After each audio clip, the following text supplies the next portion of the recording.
കർത്താവ് കൂട്ടി വരുത്തിയ കൃപയെ ഓർത്ത് ദൈവത്തിന് സ്തോത്രം. एक और बार फिर प्रभु को उपस्थिति में संगति के लिए प्रभु ने लाया, उसके लिए धन्यवाद.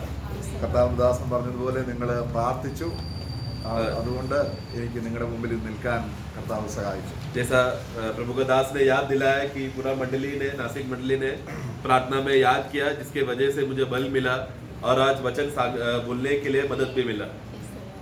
അപ്പോൾ ഇന്നിവിടെ വരുമെന്ന് ഞാൻ വിശ്വസിച്ചിരുന്നില്ല. आज मैं इधर आऊंगा करके ये मैंने विश्वास किया नहीं था, എന്നാൽ വിശ്വാസം ഉണ്ടായിരുന്നു. परंतु एक विश्वास था. ഇത് തമ്മിലുള്ള വ്യത്യാസത്തെ ഒന്ന് വെളിപ്പെടുത്താനാണ് ആഗ്രഹിക്കുന്നത്. ये दोनों में फर्क क्या है बताना आज मैं चाहता हूँ. ഞാൻ പറഞ്ഞ എങ്ങനെ മനസ്സിലായി ഇന്നിവിടെ വരുമെന്ന് എനിക്ക് വിശ്വാസമില്ലായിരുന്നു. तो ये बात आप लोगों ने कैसा समझा अभी जो मैंने बोला? मुझे इधर आज मीटिंग में आने के लिए विश्वास नहीं था, എന്നാൽ എനിക്ക് വിശ്വാസം ഉണ്ടായിരുന്നു. परंतु मुझे विश्वास है. ഇത് തമ്മിലുള്ള വ്യത്യാസം നമുക്കൊന്ന് മനസ്സിലാക്കാം. ये दोनों का फर्क हम समझेंगे. കർത്താവ് ഉയർത്തെഴുന്നേറ്റ് ഈ ഒരു ചോദ്യം തോമസിനോട് ചോദിക്കുന്ന അത് നമുക്ക് ആദ്യം വായിക്കാം. प्रभु ने यही विषय को जब पुनरुत्थान से जब उठ के आने के बाद उन्होंने थॉमस को ये सवाल पूछता है. इसी विषय में हम यूहन्ना का पुस्तक में पढ़ते हैं, അതിന്റെ 20-ാം അധ്യായം 20वां अध्याय. അതിന്റെ 27-ാം നമുക്ക് അതിന്റെ ബാക്ക്ഗ്രൗണ്ട് അറിയാവുന്നു. हमें उसका परिस्थिति मालूम है, हमें पार्श्वभूमि मालूम है. उसका खाली 27 हम पढ़ेंगे आज. तब उसने थॉमस से कहा, हाँ. अपनी उंगली यहाँ लाकर मेरे हाथों को देख और अपना हाथ लाकर मेरे पंजर में डाल और अविश्वासी नहीं हाँ. परंतु विश्वासी हो. ഓക്കെ നമ്മൾ ആ വാക്യം ഒന്നുകൂടെ ഒന്ന് ശ്രദ്ധിക്കണം. उस वाक्य को थोड़ा और ध्यान देंगे हम. കർത്താവോടെ പറഞ്ഞത് ഇങ്ങനെയാണ്, प्रभु इस रीति से कहता है, നീ ഫെയ്ത്ത് ഇല്ലാത്തവനാണ് എന്ന് കർത്താവ് പറഞ്ഞില്ല. तुझमें विश्वास करके जो व्यक्तित्व है वो नहीं है, ऐसा नहीं बोला. പക്ഷെ നമ്മുടെ ലാംഗ്വേജ് അത്രത്തോളം അത് വന്നിട്ടില്ല. परंतु हमारा परिभाषा में, खास रीति से मलयालम और हिंदी में वो परिभाषा में सीमा है, उसलिए वो पूरा अर्थ आया नहीं.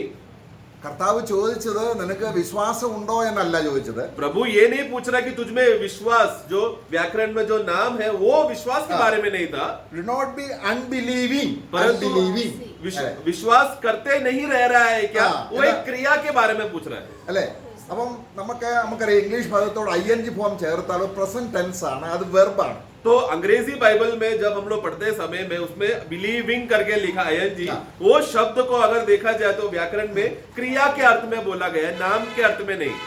നിനക്ക് അപ്പൊ ഫെയ്ത്ത് എന്ന് പറയുമ്പോൾ എന്താണ്? तो विश्वास उसका मतलब क्या है?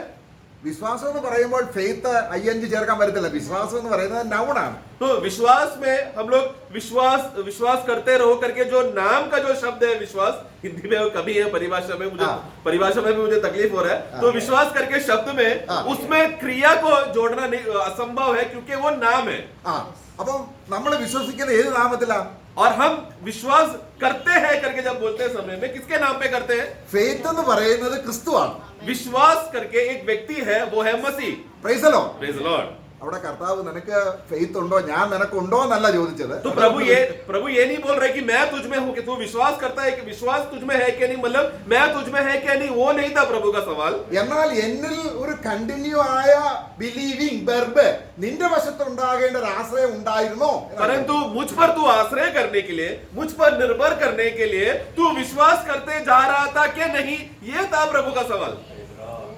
നമുക്ക് ബിലീവിംഗ് നഷ്ടപ്പെടാം, हम लोग विश्वास करते रहना ये हम खो सकते हैं, പക്ഷെ ഫെയ്ത്ത് നഷ്ടപ്പെടാൻ പാടില്ല. परंतु विश्वास जो व्यक्ति है वो खोना नहीं चाहिए. എങ്ങനെയാണ് ബിലീവിംഗ് ഉണ്ടാകുന്നത്? विश्वास करते रहना ये कैसा होगा? ഞാൻ പറഞ്ഞല്ലോ ഇന്നിവിടെ വരുമെന്ന് എനിക്ക് ഫെയ്ത്ത് ഉണ്ടായിരുന്നു, ബിലീവിംഗ് ഇല്ലായിരുന്നു. मैं उदाहरण जैसे मैंने कहा कि मैं आज इधर आऊंगा करके ये बात का विश्वास का क्रिया मुझ में नहीं था, പക്ഷെങ്കിൽ എനിക്ക് ആരുണ്ടായിരുന്നു? परंतु मुझ में कौन था? ഫെയ്ത്ത് ഉണ്ടായിരുന്നു. विश्वास था, मतलब प्रभु था. അപ്പൊ ഫെയ്ത്തിൽ ആശ്രയിച്ചപ്പോൾ जब मैंने विश्वास पर आश्रय किया, ബിലീവിംഗ് ഉണ്ടായി. विश्वास करते रहने का क्रिया हो गया.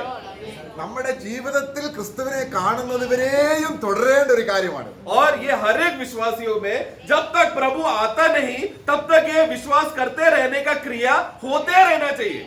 നമ്മളെ ആരാധന പേര് കൂടുന്നതും ബൈബിൾ സ്റ്റഡിയും തിരുവചനവും കൂട്ടായ്മയും എല്ലാം ഈ ബിലീവിംഗ് നഷ്ടപ്പെടാതിരിക്കാൻ വേണ്ടിയുള്ള ദൈവത്തിന്റെ ക്രമീകരണമാണ്. प्रभु ने हमको जो संगति जो दिया है, प्रार्थना, वचन पढ़ना, एक दूसरे को मिलना, प्रोत्साहन करना, ये सब अनुभव इकट्ठा होना, ये सब प्रभु ने क्यों दिया है? विश्वास करते रहने का क्रिया में कमी ना हो जाए, उसमें खो ना जाए, कम ना हो, उसके लिए प्रभु ने ये सब बातें दिया है. അപ്പം കർത്താവ് തോമസിനോട് ചോദിച്ചത് എന്താണ്? तो प्रभु ने तोमा को क्या पूछा? विश्वासी नहीं परंतु हाँ अपनी उंगली यहाँ लाकर हाँ, यानी कि तू विश्वास कर, मुझ पर विश्वास करते रहने का जो क्रिया है, मुझ पर निर्भर करने का अवस्था, वो तू खोया क्या? ആ, ആരാ ചോദിക്കുന്നത്? ये कौन पूछ रहा है? കർത്താവാണ് ചോദിക്കുന്നത്. विश्वास का कर्ता प्रभु पूछ रहा है। നമ്മൾ ശ്രദ്ധിച്ചാൽ നമ്മുടെ ജീവിതത്തിന്റെ എല്ലാ ഭാഗത്തും ഇങ്ങനൊരു ചോദ്യം ഇങ്ങനെ കേട്ടോണ്ടിരിക്കും. अगर अगर हम अपने आप में अगर ध्यान देंगे, अपने आप को परखेंगे, तो हमें भी रोज इस तरह का ये सवाल हमारे अंदर पूछते रहेगा। നമ്മുടെ പ്രശ്നം എന്താ അറിയാമോ? हमारा तकलीफ क्या है? ഫെയ്ത്ത് നമ്മൾ തന്നെയാ. വിശ്വാസം തന്നെയാ നമ്മുടെ കർത്താവ്. विश्वास को हमने अपने आप में बना के रखा है। हम खुद हमारा प्रभु है। ആരെയാ നമ്മൾ വിശ്വസിക്കുന്നത്? हम किस पर विश्वास करते हैं? നമ്മളെ തന്നെ. अपने आप पर। നമുക്ക് സാധിക്കാതെ വരുമ്പോ കർത്താവിന്. जब हमसे मुमकिन नहीं होता, तब हम किस पर निर्भर कर रहे हैं? प्रभु पर। അല്ലേ? ऐसा ही है ना? ഇത് നമ്മുടെ ജീവിതത്തിന്റെ ഒരു സ്വഭാവമാണ്. ये हमारा मनुष्य जीवन का स्वभाव है, आदत है। ആയതുകൊണ്ട് ദൈവത്തിന് പ്രവർത്തിക്കാൻ കഴിയാത്ത ഒറ്റ കാര്യമേ ഉള്ളൂ. इसलिए प्रभु जो करने के विषय में प्रभु सर्वशक्तिमान है, परंतु एक बात वो कर नहीं सकता। ഈ ഫെയ്ത്തിന്റെ ഓപ്പോസിറ്റ് എന്തുവാ? विश्वास का विरुद्ध क्या है? ऑपोजिट क्या है? अविश्वास। അല്ലേ? ये प्रभु नहीं कर सकता। അപ്പൊ അവിശ്വാസം എന്നുള്ള കാര്യം നമ്മൾ പഠിച്ചാൽ तो अविश्वास करके ये विषय को अगर हम समझेंगे, तो അത് നമുക്ക് പൈതൃകമായി കിട്ടിയ ഒരു സ്വത്താണ് ഈ അവിശ്വാസം. अविश्वास करके ये एक ऐसा स्वभाव है जो हम लोग को पारिवारिक रीति से, परंपरा से, माता पिता से मिला हुआ एक धन है, एक स्वभाव है ये। നമ്മൾ റോമലേഖനം 5 അധ്യായം 18 വാക്യം അതിന്റെ 19 വാക്യം വായിക്കുമ്പോൾ അവിടെ ഒരു പ്രത്യേകത പറയുന്നുണ്ട്. रोमियो 5 का 19 पढ़ते समय में वहां पर एक खासियत लिखा है। क्योंकि जैसा एक मनुष्य की आज्ञा न मानने से बहुत लोग पापी ठहरे, वैसे ही एक मनुष्य की आज्ञा मानने से बहुत लोग धर्मी। ഓക്കെ നമ്മൾ ആ വാക്യം അതോടൊപ്പം you read in English. Sin has been constituted. ഒരു മനുഷ്യന്റെ അനുസരണക്കേട് നിമിത്തം സകല മനുഷ്യരിലും ആദ്യമായി പാപം ജനിച്ചു എന്നാണ്. കോൺസ്റ്റിറ്റ്യൂട്ടഡ് എന്ന് പറഞ്ഞാൽ കോൺസ്റ്റിറ്റ്യൂട്ട് എന്ന് പറഞ്ഞാൽ അറിയാമോ? നമുക്ക് ഭരണഘടന ഉണ്ടായിരുന്നു നേരത്തെ. तो वहां पर 19 का पहला भाग जब पढ़ते समय में एक मनुष्य के अनाज्ञाकारिता के वजह से सभी मनुष्य पापी पहले बार बन गए। पाप का अवस्था उनके अंदर उत्पन्न हो गया। मतलब ये एक ऐसा स्वभाव उनके अंदर आ गया जो पहला नहीं था। पहले हमारे अंदर कौन हुकूमत करता था, प्रभुत्व करता था? ചിലപ്പം NIV-ലോ KJV-ലോ കാണത്തില്ല. അത് നെൽസൺ ഡാർബിയുടെ ബൈബിൾ ഗ്രീക്കിന്റെ ഇതനുസരിച്ച് The sin have been constituted എന്ന് പറഞ്ഞാൽ നമുക്കൊരു നിയമാവലി ഉണ്ട് ഇല്ലേ? ഇന്ത്യ ഭരണഘടന അല്ലേ? तो वहां पर दो सब परिभाषाओं में भी वो आया नहीं है कि नेल्सन डार्बी परिभाषा पढ़ते समय में वो प्रभु का दास ने डायरेक्ट ग्रीक शब्द से उसको परिभाषा किया है। तो वो अर्थ में आते समय में पापी बन गया करके वो एक स्वाभाविक रीति से आदत से हो गया, ऐसा दशा में मनुष्य हो गया। अभी उदाहरण में हमारे भारत देश में कानूनी व्यवस्था है। നമുക്കൊരു ഭരണഘടന ഉണ്ടായിരുന്നോ?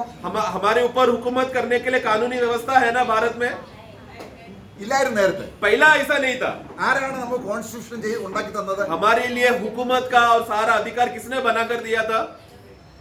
ആരാണ്? पहला कौन बनाया? सबसे पहला അംബേദ്കർ.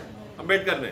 भारत देश स्वतंत्र होने से पहले होता। അപ്പൊ അംബേദ്കർ നമുക്ക് ഒരു നിയമം ഉണ്ടാക്കി തന്നപ്പോൾ ഒരു നിയമം നമ്മുടെ ഇന്ത്യയിൽ ജനിച്ചു. तो अम्बेडकर ने जब मिलकर उसने स्वतंत्र हो जाने के बाद वो मिलकर जब उसने कॉन्स्टिट्यूशन संविधान बनाया, अधिकार बनाया, कानून बनाया, तब से भारत देश में कानून जन्म हुआ। എന്ന് പറഞ്ഞതുപോലെ उसी तरह ഏക മനുഷ്യനാൽ അനേക പാപികൾ ആ ഏക മനുഷ്യൻ ജനിച്ചു. उसी तरह एक मनुष्य के अनाज्ञाकारिता के वजह से सभी लोग, बहुत लोग पापी बन गए। എന്താണ് പാപം? पाप क्या है? ഒരു പാപമേ ഉള്ളൂ. एक ही पाप है। ആ പാപത്തിൽ നിന്നാണ് മറ്റു പാപങ്ങൾ ഉണ്ടാകുന്നത്. उस एक पाप की बीज के वजह से पाप करने का क्रिया होता है। നമ്മൾ മദ്യപിക്കുന്നതോ അല്ലെങ്കിൽ കൊള്ളയടിക്കുന്നതോ അതൊന്നും അല്ല പാപം. तो हम दारू पी रहे हैं, चोरी कर रहे हैं, झूठ बोल रहे हैं, वो पाप नहीं है।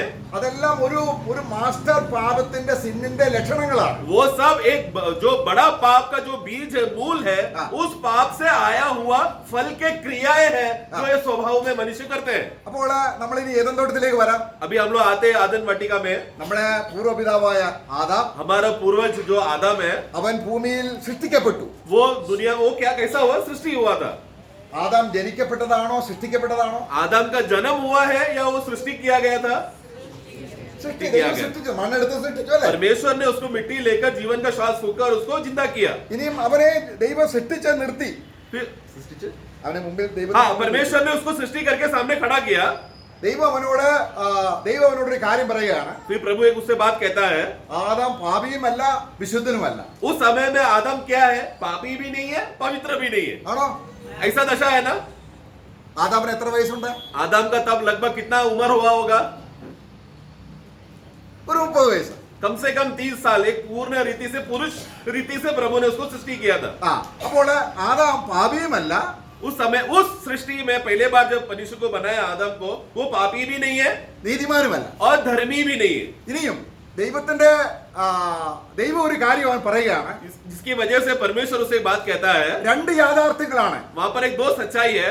ഒന്ന്, पहली बात, നമ്മൾ അത് ആദ്യം വായിക്കുന്നത്, पहला हम पढ़ते हैं, ദൈവത്തിന്റെ വചനം, കേടില്ലാത്ത വചനം, നിത്യവചനം, പോഷ്കില്ലാത്ത വചനം ദൈവം പറയുകയാണ്, ഫലം തിന്നാൽ നീ മരിക്കും. परमेश्वर जो सच्चा परमेश्वर है, उनका वचन से, वो वचन खराब नहीं है, भ्रष्ट नहीं है, पवित्र है, सबसे श्रेष्ठ वचन। उस वचन के आधार से परमेश्वर क्या कहता है?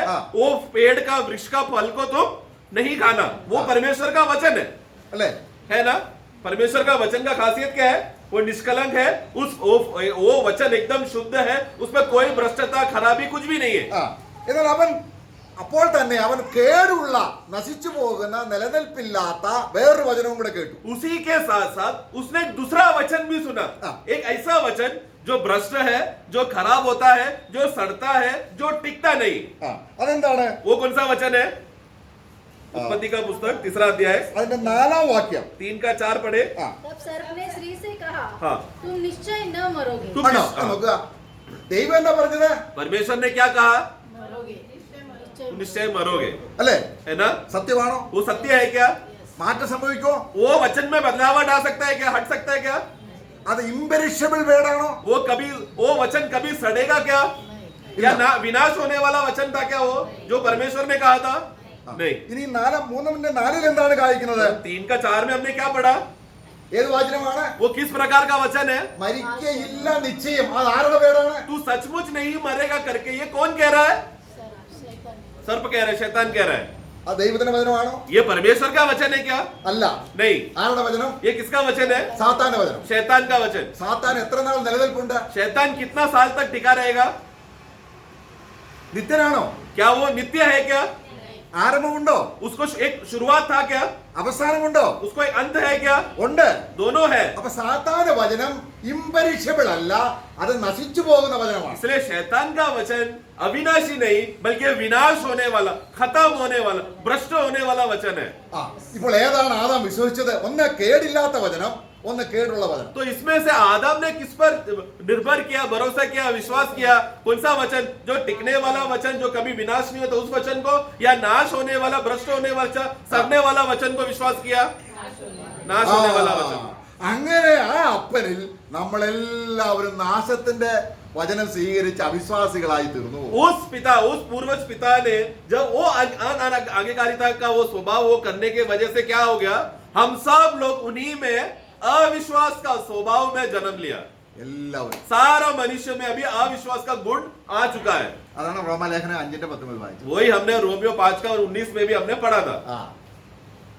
അപ്പം താൻ ചെയ്ത അബദ്ധം നമുക്ക് നമ്മളെല്ലാം കുരുക്കി ചാടിച്ചു. अभी आदम का वो गलती, वो पूर्वज का वो एक गलती ने हम सब जो मनुष्य उसमें है, हम सबको फंसा दिया उसमें। എന്നാൽ ദൈവം അവന് രക്ഷപ്പെടാൻ ഒരു അവസരം കൊടുത്തു. परंतु परमेश्वर ने उसको बचने के लिए एक रास्ता दिया। സ്ത്രീയുടെ സന്തതിയായി ഒരുവൻ വരും. स्त्री का वंश से एक व्यक्ति आएगा।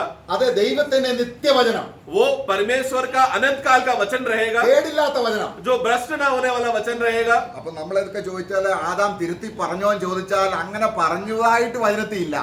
तो वहां पर अगर हम लोग पढ़ेंगे आदम ने सुधार लाया क्या, आदम ने क्षमा मांगा क्या, उसने पश्चाताप किया क्या, ऐसा कुछ बातें वहां पर लिखा नहीं है। പക്ഷെ അങ്ങനെ സംഭവിച്ചു. परंतु एक ऐसा अवस्था वहां पर हुआ करके हम पढ़ सकते हैं। ആദാം എങ്ങനെ ദൈവത്തിന്റെ മകനായി? आदम वापस परमेश्वर का संतान या बेटा कहलाने का कैसा बन गया हो? കേടില്ലാത്ത വചനം അവൻ വിശ്വസിച്ചു. उसने वापस दोबारा अविनाशी वचन को, जो कभी भ्रष्ट नहीं होता, सड़ नहीं सकता, उस वचन को उसने फिर से माना। അതെന്താണ്? वो क्या था? ദൈവം നീ പറഞ്ഞത് ശരിയാണ്. परमेश्वर आप जो बोल रहे तरह सही है, ഞാനിത് തിരുത്തുന്നു. मैं अपने आप को सुधारना चाहता हूँ। അവൻ അനുദപിച്ചു, उसने पश्चाताप किया, അവന്റെ മൊഴി മാറ്റി. उसने पहला उसने गवाही दिया तो वो गवाही को बदल दिया। ദൈവം ഒരു മൃഗത്തെ അറുത്തു. उधर परमेश्वर ने क्या किया, अबे- एक पशु को लेकर, एक मेमना को लेकर वध किया, ആ തൊലി കൊണ്ട് ആ വസ്ത്രം കൊണ്ട് അവനെ ഉടുപ്പിച്ചു. और उसी का चमड़े को लेकर आदम और हव्वे को नग्नता को ढक दिया। അതാ മൊഴി മാറ്റി പറഞ്ഞോ, आदम ने अपना गवाही को बदला क्या, രക്ഷപ്പെട്ടോ? मतलब गवाही दिया, नया गवाही बदला, मतलब वो उद्धार हुआ क्या, बच गया क्या अभी? ആദാ ദൈവത്തിന്റെ മകൻ, क्योंकि आदम परमेश्वर का बेटा है, उसका सबूत है ना, परमेश्वर ने वध करके वस्त्र दिया, ഒരു യാഗം നടന്നില്ലേ? एक बलि वहां पर हुआ ना। നോക്കുക, നമ്മൾ അതിന്റെ 3-ാം അധ്യായത്തിന്റെ അവസാനം വായിക്കുകയാണ്. 3 का आखिरी में, उत्पत्ति 3 का आखिरी में हम पढ़ते हैं, ആ, यहोवा परमेश्वर ने आदम और उसकी पत्नी के लिए हाँ। चमड़े के अंगरखे बनाकर ആ, उनको पहना दिया। എന്താണ് പ്രിയമുള്ളവരെ ഇതിന്റെ അർത്ഥം? इसका अर्थ क्या है, എന്താണ് അർത്ഥം? उसका अर्थ क्या है, കേടില്ലാത്ത വചനത്താൽ ഉസ്- അല്ലെങ്കിൽ മഷികായാൽ ദൈവം എന്ത് ചെയ്തു? परमेश्वर मसीहा के द्वारा या अविनाशी वचन के द्वारा हाँ। परमेश्वर ने उस पुत्र के द्वारा आदम को उद्धार दिया, ആ, എന്നാൽ മനുഷ്യവർഗം എല്ലാം രക്ഷപ്പെട്ടോ? परंतु वो एक बचाव जो आदम और हव्वा को दिया था, उसमें सारा मनुष्य जात बच गया क्या? ഇല്ല. नहीं, ഇവിടെയാണ് यहाँ पर है विषय। ആദാമിന്റെ സന്തതികളായ നാം तो आदम के वंश जो हम हैं, ആദാമിൽ വന്ന ആ വചനം തിരുത്തി പറഞ്ഞിട്ട് आदम के अंदर आया वो वचन को उसने सुधार कर, उसने सही लाया वो वचन, ദൈവമേ, हे परमेश्वर, ഈ പാപത്തിന്റെ ശമ്പളം മരണം, पाप का मजदूरी जो मृत्यु है, മരിക്കയില്ല എന്ന ഫോർക്ക് ഞാൻ വിശ്വസിക്കുന്നില്ല. मैं विश्वास करता हूँ कि प्रभु कि एक समय में जब वो वचन आया कि तू निश्चय मरेगा नहीं करके, वो बात को मैं अविश्वास करता हूँ, वो वचन को मैं नहीं मानूंगा, ആകയാൽ जिसके वजह से ദൈവത്തിന്റെ നിത്യവചനം, കേടില്ലാത്ത വചനം, മനുഷ്യനായി വന്ന ഈ മശിഹായെ ഞാൻ തിരുത്തി പറഞ്ഞ് ഞാൻ അവനെ വിശ്വസിക്കുന്നു, അംഗീകരിക്കുന്നു. परमेश्वर का अविनाशी वचन, जो ना सड़ने वाला वचन, जो नित्य वचन मनुष्य रूप धारण लेकर आया और वो मेरे लिए मरा, उसको जब मैं विश्वास करते समय में मेरा जो पहला गवाही था कि मैं खाऊंगा तो मैं नहीं मरूंगा करके, उस गवाही को मैंने सुधार कर, उसमें मन फिरा कर, पश्चाताप कर प्रभु का उस कार्य को, उद्धार पर विश्वास कर मैं बच रहा हूं, അവനിൽ വിശ്വസിക്കുന്ന ഏവരും നിത്യജീവൻ പ്രാപിപ്പാൻ. ताकि जो कोई भी उस पर विश्वास करे, वो विश्वास करने वाले लोगों को अनंत काल का जीवन मिले। ഇവിടെ തിരുത്തൽ ആവശ്യം വന്നു. यहाँ पर एक सुधार लाना पड़ा, ആർക്ക്? किसको? ആദാമിന്റെ സന്തതികളായ നമ്മൾ. आदम के वंश जो हम थे, हमें നമ്മൾ തിരുത്തി പറഞ്ഞപ്പോൾ जब हमने अपना गलती को सुधारा, അവനെ കൈക്കൊണ്ട് उनको विश्वास करके, അവന്റെ നാമത്തിൽ जो വിശ്വസിച്ചപ്പോൾ कोई उनको ग्रहण करके उनका नाम को जो विश्वास किया, കേടില്ലാത്ത വചനത്താൽ നമ്മൾ ജനിച്ചു. अविनाशी वचन के द्वारा हमारा नया जन्म हुआ। Praise the Lord. Praise the Lord। നാം ഇന്ന് ദൈവത്തിന്റെ മക്കളാണ്. आज जिसके वजह से आज हम लोग परमेश्वर के बच्चे हैं, ഇപ്പോൾ ആ ഫെയ്ത്ത് എവിടെ ഉണ്ട്? ആ കർത്താവ് എവിടെ ഉണ്ട്? इसलिए अब वो विश्वास, वो प्रभु अब कहां पर है? हमारे अंदर है। എന്താണ് നമ്മുടെ ഫെയ്ത്ത്? हमारा विश्वास क्या है? അതുകൊണ്ട് इसीलिए ഏത് സമയത്തും അവിശ്വാസം വരാം. അവിശ്വാസം വന്നാൽ പാപം ചെയ്യും. इसलिए कोई भी समय में या ऐसा हर कोई भी परिस्थिति ऐसा आ सकता है कि हमारे जीवन में अविश्वास का क्रिया हो सकता है। എപ്പോഴാണ് അവിശ്വാസം വരുന്നത്? अविश्वास कब होगा? ഇനി നമ്മൾ ചിന്തിക്കും, अभी हम सोचते हैं कि शायद ആദാം പഴം പറിച്ച് തിന്ന് കഴിഞ്ഞപ്പോഴാണ് അനുസരണക്കേട് വന്നത്. നല്ല आदम ने फल खाया, उसके बाद अनाज्ञाकारिता किया, ऐसा हम सोचेंगे। എന്താണ് അവിശ്വാസം? परंतु अविश्वास क्या है? നമ്മൾക്ക് അവിശ്വാസം അറിയണമെങ്കിൽ ആദാം അവിശ്വസിത പാരമ്പര്യമായിട്ട് നമ്മളിലുണ്ട്. आदम ने जो अविश्वास किया, वही पारिवारिक रीति से हमारे अंदर भी वो स्वभाव और गुण आ चुका है। കർത്താവ് മർക്കോസിന്റെ സുവിശേഷം 9-ാം അധ്യായം मरकोस का सुसमाचार उसका अध्याय 9 में നമ്മളൊരു വാക്യം വായിക്കും. एक 9 वाक्य में उधर पढ़ते हैं, वाक्य में അതിന്റെ 9-ാം അധ്യായത്തിന്റെ 22-ാം വാക്യം നമ്മൾ വായിക്കുമ്പോൾ 9 का 22, उसने इसे नष्ट करने के लिए कभी आग और कभी पानी में गिराया, परंतु यदि तू कुछ कर सके तो हम पर तरस खाकर हमारा उपकार कर। ഓക്കെ, ഇവിടെ അദ്ദേഹം ചോദിക്കുന്ന രണ്ട് കാര്യമുണ്ട്. यहाँ पर 2 बातें पूछता है। നിന്നാൽ വല്ലതും കഴിയും എങ്കിൽ, अगर आपसे कुछ हो सकता है तो, ആരോടാ ചോദിക്കുന്നത്? किसको पूछ रहा है? ഈ പ്രപഞ്ചത്തിന്റെ കർത്താവിനോടാണ് जिसने ചോദിക്കുന്നത്. पूरा ब्रह्मांड का सृष्टिकर्ता को पूछ रहा है। ആദാമിനോട് സന്നിധി ആദാമിന്റെ അടുക്കൽ വന്ന് സാത്താൻ പറഞ്ഞപ്പോൾ സാത്താൻ പറയാണ്, എന്റെ ദൈവത്തിന് ഒന്നും കഴിയത്തില്ല, ഇത്രയും നാളും ഒന്നും കഴിഞ്ഞില്ല, കാരണം ഞങ്ങളെ സൃഷ്ടിച്ചു, ഉയർന്നോടത്തിലാക്കി, ഞങ്ങളോട് മനസ്സലിവ് തോന്നുന്നില്ല, അവിശ്വാസമാണ് ഏദൻ തോട്ടത്തിൽ ഉണ്ടായത്. तो वहां पर आदम के विषय में देखते समय में वो क्या जब बोल रहे हो फल खाते समय में उसका क्या गवाह है कि परमेश्वर ने हमें सृष्टि करके बगीचा में तो रखा था पर हमारे साथ कुछ भी अच्छा नहीं किया, कुछ भी धन्य नहीं किया, ये प्रभु हमसे उतना प्रेम नहीं करता बोलकर अविश्वास का पाप वहां पर जन्म हुआ. എന്താ ഞങ്ങൾക്ക് ദൈവത്തെ പോലെ ആകാമായിരുന്നു. हम लोग भी चाहिए तो परमेश्वर के समान बन सकते थे. അതിന് ദൈവം ഞങ്ങളെ അതിന് സഹായിക്കുന്നില്ല, മനസ്സലിവില്ല. उसके लिए परमेश्वर हमें मदद नहीं कर रहा. हम परमेश्वर बन जाने के लिए परमेश्वर हमारा मदद नहीं कर रहा. അവിശ്വാസം ഉള്ളിൽ വന്നു. अविश्वास अंदर आया. അപ്പോൾ ഫലം പറിച്ചു തിന്നുന്നതിന് അനുസരണക്കേട് കാണിക്കുന്ന ഒരു പ്രശ്നവും ഇല്ല. तो ऐसा समय में वो फल को तोड़कर खाने के लिए अनाज्ञाकारिता का वो पाप करने के लिए उसको तकलीफ नहीं है क्योंकि अविश्वास पहले ही आ गया.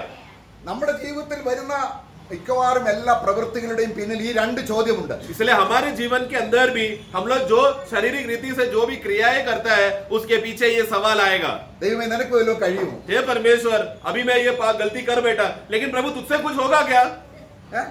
ദൈവം ഇതൊന്നും അറിയുന്നില്ല. हे परमेश्वर तू तो ये कुछ जानता ही नहीं है. मेरे जीवन में इतना तकलीफ है. ഞങ്ങൾ വളരെ പ്രയാസത്തിലാണ്, हम लोग कितना वेदना में है, ഞങ്ങൾ വളരെ കഷ്ടത്തിലാണ്. हम लोग बहुत कष्ट में है. ഇതൊന്നും ദൈവം അറിയുന്നില്ല. परमेश्वर तू ये जानता नहीं है. പിന്നെ രണ്ടാമത്തെ കാര്യം, फिर दूसरा सवाल है ഇത് അറിഞ്ഞാലും ചെയ്യാൻ മനസ്സില്ല. ये अगर तू जान भी लेगा हाँ। तो आपको मन नहीं है हमें बचाने के लिए, इस दुविधा से निकालने के लिए आपको मन नहीं है. അപ്പോൾ ആര് വരേണ്ടി വന്നു? तब किसको आना पड़ा? ഇത് രണ്ട് കാര്യവും സാധിക്കുന്നവർ ദൈവത്താൽ എല്ലാം കഴിയുമെന്നും तो ये दो बातें जो मुमकिन करके दे सकता है वो व्यक्ति आ रहा है. तो ये परमेश्वर जो सब कुछ करने वाला मुमकिन वाला परमेश्वर അവൻ മഹാദയും മനസ്സലിവും ദയയും കൃപയുമുള്ളവനാകുന്നു എന്ന് ഈ ഭൂമിയിൽ വെളിപ്പെടുത്താൻ കേടില്ലാത്ത വിത്തായി അവൻ വന്നു. तो एक ऐसा मनुष्य अभी आ रहा है जो साबित करने के लिए आ रहा है कि ये परमेश्वर ही प्रेम करने वाला, दयालु, सर्वशक्तिमान, जिससे सब कुछ मुमकिन है, जिसमें कोई भ्रष्टता नहीं है, बल्कि अविनाशी बीज में स्वयं वो जन्म लेकर आया, वो मनुष्य बनकर आया. അവൻ ആരാണ്? वो कौन है? എല്ലാം കഴിയുന്നവനാണ്. जो सब कुछ मुमकिन है वो व्यक्ति आया. അവൻ മനസ്സിലുള്ളവരാണ്. वो दयालु है. നമ്മൾ യെരമ്യാവിന്റെ പുസ്തകം 9:23 यिर्मयाह 9:23 में हम पढ़ते हैं ദൈവം പ്രസാദിക്കുന്ന ഒരു മനുഷ്യന്റെ അവസ്ഥ അവിടെ പറയുന്നുണ്ട്. परमेश्वर प्रसादित होने वाला एक मनुष्य के बारे में कहा गया है. അവിടെ എന്താണ് വായിക്കുന്നത്? पढ़ेंगे 9:23. यहोवा यो कहता है, ആ बुद्धिमान अपनी बुद्धि पर घमंड न करे, हाँ। न वीर अपनी वीरता पर, न धनी अपने धन पर घमंड करे, परंतु जो घमंड करे वह इसी बात पर घमंड करे कि वह मुझे जानता और समझता है कि मैं ही वह यहोवा हूँ जो पृथ्वी पर करुणा, न्याय और धर्म के काम करता है, क्योंकि मैं इन्हीं बातों से प्रसन्न रहता हूँ. ഇതെന്താ ഇതിന്റെ അർത്ഥം? इसका मतलब क्या है? ബുദ്ധിമാൻ അവന്റെ ബുദ്ധിയിൽ തന്നെ അവനെ തന്നെ ആശ്രയിക്കുകയാണ്. बुद्धिमान मनुष्य अपने बुद्धि और ज्ञान पर भरोसा करता അവൻ है. വിശ്വസിക്കുന്ന ആരിലാണ്? वो किस पर विश्वास करता है? अपना बुद्धि और ज्ञान पर. അവനെ തന്നെ അവൻ ആശ്രയിക്കും, അവനെ തന്നെ വിശ്വസിക്കും. वो अपने आप पर विश्वास करता है. അവന്റെ ഫെയ്ത്ത് എവിടെയാണ്? उसका विश्वास किसके आधार पर है? അവനിൽ തന്നെയാണ്. अपने आप में आधारित है. എന്നാൽ എന്നെ നിങ്ങൾ തിരിച്ചറിയണം. परंतु प्रभु कहता है कि तू मुझे पहचान. ഞാൻ എങ്ങനെയുള്ളവനാണ്? मैं कैसा हूँ? ഞാൻ സകലവും കഴിയുന്നവനാണ്. मैं सब बात मुमकिन करने वाला परमेश्वर പിന്നെ है. ഞാൻ ആരാണ്? और कौन है? ഞാൻ സകലരോടും കരുണ मैं കാണിക്കുന്നവനാണ്. सभी के ऊपर दया दिखा सकता हूँ, ऐसा एकमात्र परमेश्वर हूँ. അതുകൊണ്ട് इसलिए ഇവിടെ നമ്മള് ഒരു സ്ത്രീയുടെ സന്തതിയായ ഒരു മനുഷ്യൻ വരുമെന്ന് നമ്മൾ നേരത്തെ വായിച്ചില്ലേ? हमने जैसा पहले हमने पढ़ा था स्त्री का वंश से आने वाला एक पुरुष. അതുകൊണ്ട് നമുക്ക് ഒരു വാക്യം കൂടെ 146 സങ്കീർത്തനത്തിൽ വായിക്കാം. 146 में भजन संगीता में हम पढ़ते हैं. ഇവിടെ അതിന്റെ 3-4 വാക്യങ്ങൾ, उसका 3 और 4, 146 का 3 4 और വാക്യങ്ങൾ നമ്മൾ ചേർത്ത് വായിക്കണം. 3 और 4 को साथ में हमें पढ़ना है. तुम प्रधानों पर भरोसा न रखना, न किसी आदमी पर, क्योंकि उसमें उद्धार करने की भी शक्ति नहीं. हाँ। उसका भी प्राण निकलेगा, वह भी मिट्टी में मिल जाएगा. उसी दिन उसकी सब कल्पनाएं नष्ट हो जाएगी. उसका प्राण नहीं आना चाहिए, उसका आत्मा आना चाहिए. वो करेक्शन कर लेना. ഓക്കേ. ഇവിടെ നമ്മള് വളരെ ഒരു വലിയ ഒരു മാർമിക സത്യം മറഞ്ഞിരിക്കുന്ന ഒരു വചനമാണ്. ये एक बहुत ही जो गुप्त या रहस्य वचन है जो उसमें बहुत से बातें छुपा हुआ है. അത് സഹായിപ്പാൻ കഴിയാത്ത മനുഷ്യപുത്രൻ. मतलब एक ऐसा मनुष्य पुत्रों में कोई भी तुम्हारा उद्धार करने वाला, मदद करने वाला कोई नहीं है. ആരുണ്ട്? സഹായിക്കാൻ കഴിയാത്ത മനുഷ്യപുത്രൻ ആരുണ്ട്? मनुष्य पुत्र में से मनुष्य पुत्र यानी कि मनुष्य गोत्र में, मनुष्य जात में उद्धार कौन कर सकता है, बचा कौन सकता है हमें? कोई भी नहीं. എങ്ങനെ?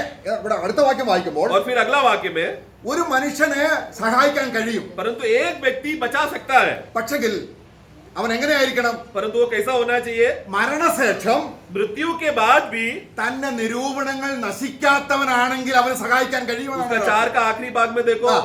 जिस दिन वो मनुष्य मरता है उसका संकल्प और विचार ആ, नष्ट होता है, परंतु हमें एक ऐसा मनुष्य चाहिए हाँ। जो मरने के बाद भी उसका संकल्प, उसका विचार, उसने जो भी कल्पनाएं किया था वो नष्ट नहीं हो सकता, भ्रष्ट नहीं हो सकता, हाँ। वही मनुष्य बचा सकता है हमें। ആ, അങ്ങനെ ഒരു മനുഷ്യപുത്രനുണ്ടെങ്കിൽ ऐसा एक मनुष्य पुत्र है तो ആ മനുഷ്യപുത്രനിൽ ആശ്രയിക്കണമെന്നാണ്. उस मनुष्य के पुत्र पर तू आश्रय करना। അങ്ങനെ ആരെങ്കിലും കണ്ടിട്ടുണ്ടോ? ऐसा किसी को देखा है क्या? ഗാന്ധിജി, गांधी जी, നെഹ്റു, नेहरू, കെന്നഡി, कैनेडी, അവരുടെയൊക്കെ നിരൂപണങ്ങൾ എവിടെ ഇപ്പോ? उन सबका विचार और संकल्प क्या हो गया? इन्होंने मरने बोले- के बाद ഏ? उधर ही खत्म हो गया, भ्रष्ट हो गया, नष्ट हो गया। എന്നാൽ യേശു ക്രിസ്തു यीशु मसीह को देखो तो അവൻ ജീവിച്ചിരുന്ന മരിക്കാൻ സമയത്ത് അവൻ പറയുകയാണ്, वो यीशु मसीह जब जिंदा था जीवन के समय में और मृत्यु के समय में उन्होंने क्या कहा? യേശു ക്രിസ്തു എന്താ ചെയ്തത്? यीशु मसीह ने क्या किया? മരണത്തിൽ സഹായിക്കുന്ന ഒരു മനുഷ്യപുത്രൻ. वो एक ऐसा मनुष्य है जो मृत्यु के समय में भी मदद कर सकता है। അവനിൽ നമ്മൾ ആശ്രയിക്കണം. उस पर हमें आधारित और भरोसा करना है। അവന്റെ ശരീരം ദ്രവത്വം കാണരുത്. उनका शरीर भ्रष्टता को नहीं देखा, അവന്റെ രക്തം ദ്രവിച്ചു പോകരുത്. उनका लहू सड़ा नहीं, भ्रष्ट नहीं हुआ। അങ്ങനെ ഒരു മനുഷ്യപുത്രൻ, इस तरह का मनुष्य पुत्र, ആ മനുഷ്യപുത്രനുള്ള വിശ്വാസമാണ് വിശ്വാസം. उस मनुष्य पुत्र के ऊपर विश्वास करना ही सच्चा विश्वास है। നിങ്ങൾക്കറിയാമോ, आप लोग जानते हैं क्या? നമ്മൾ ജീവിച്ചിരിക്കുമ്പോൾ നമ്മുടെ മാതാപിതാക്കൾ നമ്മളെ കുറിച്ച് ഒരുപാട് നിരൂപണങ്ങൾ, ഡോക്ടറാകണം, എഞ്ചിനീയർ ആകണം, അങ്ങനെ ആകണം, അവർക്ക് ഇതൊക്കെ ഒന്ന് കണ്ടിട്ട് വേണം മരിക്കാൻ, അതൊക്കെയാണ് അവർ ചിന്തിക്കുന്നത്. हमारा माता पिता जब जिंदा रहते हैं समय में वो लोग क्या सोचते हैं? उनको बहुत विचार रहता है, बहुत संकल्प रहता है, बहुत आग्रह रहता है कि हमारा बच्चे लोग डॉक्टर, इंजीनियर, बड़ा पदवी में पहुंचना है। वो बड़ा पदवी तक पहुंचने तक हम जिंदा रहना चाहिए, पद में पहुंचने के बाद ही हम मरना चाहिए, ये माता पिता का आग्रह रहता है। ഇനി ഒരു വിധത്തിൽ അങ്ങനെ ആയിരുന്നിരിക്കട്ടെ. अभी जरा सोचो कि बेटा या बेटी वो अधिकार में पहुंच गया। അപ്പൊ ഈ ഡോക്ടറായ മോൻ ഇനി ഒരു മോനുണ്ടായി കാണണം. अभी ये डॉक्टर जो ये बेटा जो डॉक्टर बन गया, ये उनको खुद को एक बेटा हो गया। अभी പിന്നെ അവർ കല്യാണം കഴിക്കുന്നത് കാണണം. फिर अभी वो माता पिता क्या आग्रह है? ये पोता अभी मुझे जन्म हुआ ना, अब उसका शादी होना चाहिए। ഇതെല്ലാം കേടുള്ള വചനം കൊണ്ടുള്ള നിരൂപണങ്ങളാണ്. ये सब संकल्प कैसा हुआ?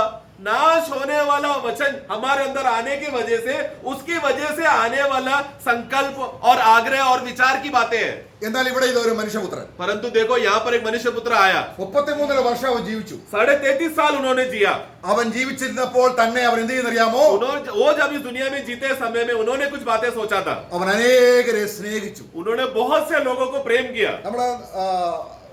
നമ്മൾ യോഹന്നാന്റെ സുവിശേഷം 13 അധ്യായം വായിക്കുമ്പോൾ यूहन्ना का सुसमाचार 13 अध्याय में അവിടെ നമ്മൾ വായിക്കുന്നുണ്ട്, वहां पर एक बात पढ़ते हैं। യേശു മരിച്ചില്ല, यीशु तभी मरा नहीं था, അവന്റെ നാഴിക അടുത്ത് വരികയാണ്. परंतु उसका समय नजदीक आ रहा था। അവൻ ജീവിച്ചിരുന്നപ്പോൾ അവൻ പറയുകയാണ്, वो जब जिंदा रहते समय उन्होंने कहा, യേശു പറയുകയാണ്, यीशु कहता है ലോകത്തിൽ തനിക്കുള്ളവരെ സ്നേഹിച്ചതുപോലെ 13 का 1 पढ़ना, वैसे कि उसका आखिरी भाग पढ़ना। तो अपने लोगों से तो जो जगत में थे, हाँ। जैसा प्रेम वह रखता था, हाँ। अंत तक वैसा ही देखो प्रेम अंत रखता तक वो प्रेम करता रहा जो संसार में उसके विश्वासी लोग हैं।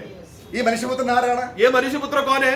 അവൻ ഭൂമിയിൽ ജീവിച്ചിരുന്നപ്പോൾ സ്നേഹിച്ചവരുടെ നിരൂപണങ്ങൾ, അവരെ കുറിച്ചുള്ള ഭാവി ഭദ്രത, അവൻ സ്വർഗത്തിൽ വരണം, എന്റെ അടുക്കൽ ഇരിക്കണം, എന്നെ പോലാകണം എന്നൊക്കെയുള്ള യേശുവിന്റെ നിരൂപണങ്ങൾ നശിച്ചു പോയോ? तो यीशु मसीह दुनिया में रहते समय में उसने भी कुछ विचार किए, उसने भी कुछ संकल्प किया। वो क्या था? पिता परमेश्वर ने जिन लोगों को मुझे संसार से दिया है, वो लोग क्या होना चाहिए? एक दिन मेरे साथ वो लोग उठेंगे, पुनरुत्थान होंगे, वो लोग भी स्वर्ग में रहेंगे, मेरे साथ सह राजा बनेंगे, वास करेंगे और अनंतता तक रहेंगे। ये प्रभु का इच्छा था। प्रभु ने ये सब बातें संकल्प किया था, विचार किया था।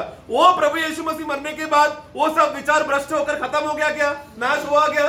Praise the Lord. Praise the Lord. അപ്പോൾ അവന്റെ നിരൂപണങ്ങൾ इसलिए प्रभु का विचार और संकल्प എന്നേക്കുമുള്ളത്. सदा रहने वाला विचार है। അതുകൊണ്ടാണ് इसीलिए നമ്മളെ അവൻ വീണ്ടെടുത്തത് हमें जब उसने नया जन्म दिया, വെള്ളി പൊന്നെ അഴിഞ്ഞു പോകുന്ന വസ്തുക്കളെ കൊണ്ടല്ല, सोना चांदी ऐसा नाश होने वाला वस्तु से नहीं, നമ്മളെ റീകോൺസ്റ്റിറ്റ്യൂട്ട് ചെയ്യുകയാണ്. परंतु हमारे अंदर एक नया स्वभाव, फिर से वो नया स्वभाव ला रहा है। അഴിഞ്ഞു പോകുന്ന വചനത്താലല്ല, അല്ലെങ്കിൽ नाश होने वाला बीज से नहीं, പിന്നെ എങ്ങനെ? परंतु कौन सा वचन से? ആ, अविनाशी। praise the Lord. अविनाशी वचन से वो हमें बचाया, उद्धार दिया।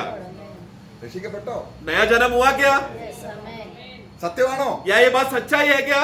ഏതാണ് വിശ്വസിക്കുന്നത്? क्या विश्वास करते हो?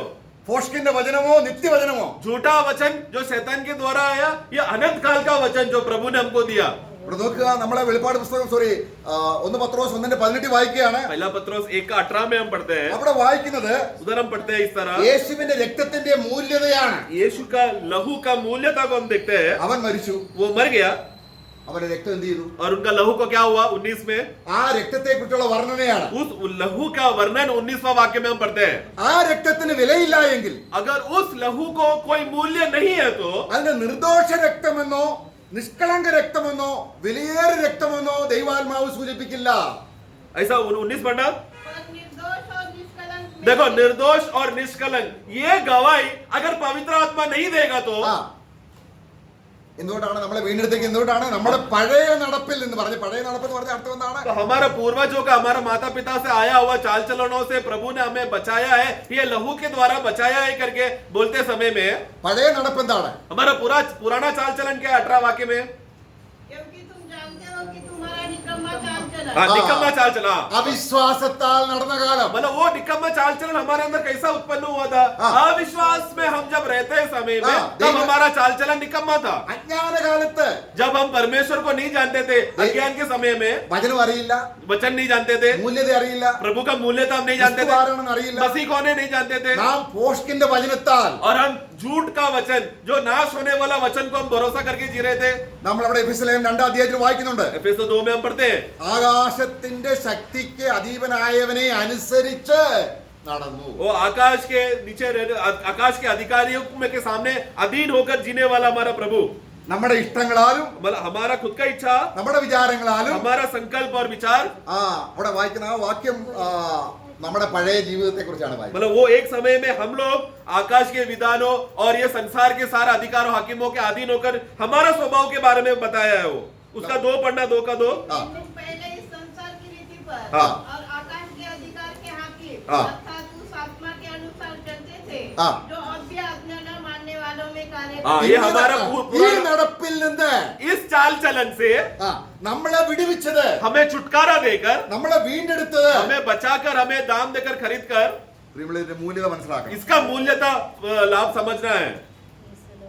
പാപത്തിന്റെ ശമ്പളം മരണം. पाप का मजदूरी मृत्यु है. ദൈവത്തിന്റെ വചനം സത്യമാണ്. परमेश्वर का वचन सच्चाई है. എന്തിനു യേശു രക്തം ചിന്തേണ്ടി വന്നു? यीशु मसीह को क्यों लहू बहाना पड़ा? നമ്മുടെ അവിശ്വാസ നിമിത്തം हमारा अविश्वास के कारण നമ്മുടെ മേൽ വരുന്ന ന്യായവിധി हमारे ऊपर आने वाला न्याय യേശു ക്രിസ്തു അനുഭവിച്ചതിന്റെ അടയാളമാണ് രക്തം. यीशु मसीह ने सह लिया. यीशु मसीह को सहना पड़ा, उसका चिन्ह है वो लहू. എന്നിട്ട് ആ രക്തം കൊണ്ട് और फिर वही लहू को लेकर നമ്മളെ നിത്യതയ്ക്ക് വേണ്ടി ദൈവത്തിന് വേണ്ടി വിലയ്ക്ക് വാങ്ങി. हमें अनंतता के लिए, परमेश्वर के लिए हमें मूल लिया, हमें खरीद लिया. അപ്പൊ നമ്മുടെ ധനം എന്താണ്? हमारा धन क्या है फिर? ഒരു വിലയുമില്ലാതെ, हम जो हमारा कोई मूल्यता नहीं था, നമ്മളെ ഒരു നയാ പൈസയ്ക്ക് വകയില്ലാത്ത हम നമുക്ക് लोग ऐसे गरीब कि हमारे पास एक भी पैसा नहीं है, നമ്മൾ വിലയുള്ളവരായത് എങ്ങനെയാണ്? परंतु हम लोग मूल्यवान कैसे बन गए?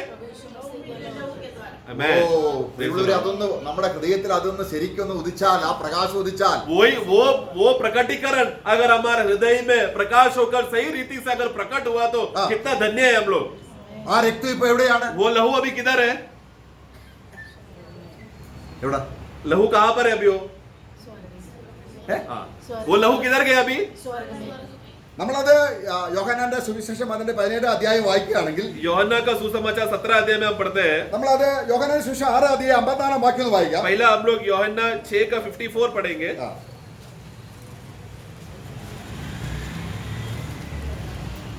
जो मेरा मांस खाता और मेरा लहू पीता है, अनंत जीवन उसी का है. നോക്കുക, बस. എന്റെ രക്തം കുടിക്കുകയും जो मेरा लहू पिएगा, എന്റെ മാംസം തിന്നുകയും ചെയ്യുന്നവനാണ് സഹായിക്കാൻ കഴിയുന്ന മനുഷ്യപുത്രൻ. जो जिसका मांस हम खा सकते हैं, जिसका लहू पी सकते हैं, हाँ। वही है मुझे मदद करने वाला, मेरा मददगार करने वाला एकमात्र मनुष्य पुत्र. അവൻ എന്തുണ്ട്? उसके अंदर क्या है? നിത്യജീവനുണ്ട്. उसके अंदर अनंत काल का जीवन है. യേശുവിന്റെ രക്തത്തിന്റെ മൂല്യത എന്താണ്? मतलब यीशु मसीह का लहू का खासियत क्या है? देखो, നമ്മൾ ആ 1 പത്രോസിന്റെ 18-19 വാക്യങ്ങൾ വായിക്കുമ്പോൾ തന്നെ वही पहला पत्रोस 1 का 17-18 जब पढ़ते समय में നമ്മളെ വീണ്ടെടുത്ത രക്തം വില കൊടുത്തു വാങ്ങി. हमें मूल दाम देकर खरीदा हुआ लहू, ആ രക്തത്തിൽ പാപമില്ല, उस लहू में पाप नहीं है, അത് നിഷ്കളങ്കമാണ്. वो निष्कलंक है ദൈവത്തിന്റെ ദൃഷ്ടിയിൽ ഏറ്റവും വിലയേറിയ രക്തം. और परमेश्वर का नजर में सबसे ज्यादा मूल्यवान लहू है. Praise the Lord. मैं ആ രക്തം കൊണ്ടാണ് നമ്മളെ വിലയ്ക്ക് വാങ്ങി. उस लहू से हमें दाम देकर खरीदा. നമ്മൾ ഒരുപക്ഷെ ചിന്തിക്കും നമ്മൾ അത്രയും വിലയില്ലാത്തവരാണ്. हम लोग शायद सोच सकते हैं हमारा तो कोई मूल्यता है ही नहीं, हम लोग तो एकदम निकम्मे लोग हैं. നമ്മുടെ പ്രാണന്റെ വീണ്ടെടുപ്പ് എങ്ങനെ സാധിച്ചു? परंतु हमारा प्राण का छुटकारा कैसा हुआ? നമ്മളത് 49 സങ്കീർത്തനം വായിക്കുമ്പോൾ 49 भजन संगीत जब हम पढ़ते हैं, അത് ആർക്കും സാധിക്കാത്തൊരു കാര്യമാണ്. वो प्राण का दाम देने के लिए किसी को भी हो नहीं सकता था, असंभव था वो. അവിടെ അതിന്റെ 8ാം വാക്യം 49 का 8. क्योंकि उनके प्राण की छुड़ौती भारी है, हाँ। वो अंत तक कभी न चुका सकेंगे. ആ. ദൈവത്തിന് വീണ്ടെടുപ്പ് വില കൊടുക്കാനോ परमेश्वर को छुटकारा का दाम देने के എന്ന് लिए, പറഞ്ഞ അർത്ഥം എന്താണ്? उसका मतलब क्या है? നമ്മൾ അത് മനസ്സിലാക്കണമെങ്കിൽ उसको हमें समझना है तो നമുക്ക് അതിന്റെ 7 और 8 में था वो പ്രോവബ്സ്, नीति वचन അത് പ്രോവബ്സിന്റെ 13ാം അധ്യായം. 13 अध्याय. ഒരുപക്ഷെ നമ്മുടെ വർണ്ണാക്കുള ലാംഗ്വേജിൽ ഉള്ളതുപോലെ ആയിരിക്കത്തില്ല ആ വചനം. 13ാം അധ്യായത്തിന്റെ 8ാം വാക്യം. 13 का 8 में शायद हमारा परिभाषा में थोड़ा बदल अलग रहेगा. 8 पढ़े 13 का. धन की छुड़ौती मनुष्य का धन है, ഉം. परंतु निर्धन दुर्गी को सुनता भी नहीं. ഓക്കെ ഇവിടെ നമ്മൾ അതിന്റെ ആദ്യം ബി പാട്ട് നോക്കാം. पहला बी पार्ट हम देखते हैं. ദരിദ്രനോ ഭീഷണി പോലും കേൾക്കേണ്ടി വരുന്നില്ല. उसका बी पार्ट पढ़े 8 का. परंतु निर्धन दुर्गी को सुनता भी नहीं. हाँ, जो निर्धन है या जो गरीब है वो ഓക്കെ, गुटकी यानी कि जो उसको डांट पड़ता है उसको वो सुनता नहीं. അതിന്റെ അർത്ഥം എന്താണെന്നറിയാമോ? उसका मतलब क्या है? നമുക്ക് ഈ റാൻസം പ്രൈസ് എന്ന് കേട്ടിട്ടുണ്ടോ? Ransom price. मूल दाम सुना है क्या? रैंसम प्राइस बोला तो चुड़ौती का दाम.